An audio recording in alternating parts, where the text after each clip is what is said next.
O wala pa rin po tayo nakukuha kung sapat o hindi. Simple lang naman po kasi. Kasi pwede nyo pong sabihin yan kung sapat o hindi. So lagi nyo pong binabato doon sa poverty threshold. Mamaya po kasi pupuntahan natin yan dyan sa poverty threshold. Okay po. Ngayon, magkano po ang, if I may just ask po, kasi kailangan po natin mag-benchmark dito eh. Currently po, magkano po ang salary grade po? 29 po. 29. Magkano po ito monthly? Nasa 160,000 po. 160,000. Nasubukan niyo po ba na maging minimum wage earner? Po. Sapagkat Hindi po. ako po ay nag-aral ng mabuti, mahirap lang po kami noon at nagsikap ako Opo. para maging competitive. We recognize that po. Marami rin po na mga nag-aaral na mga minimum wage earners natin.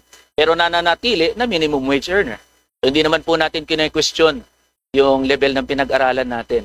Ang tinatanong ko po dito, hindi nyo po masagot ng diretsahan kung sapat ba o hindi ang kinikita ng minimum wage earner mapa NCR o probinsya dahil hindi nyo po naranasan maging minimum wage earner. Tama ho ba? With due respect, Your Honor, I have actually answered your question that in my case, it is not enough.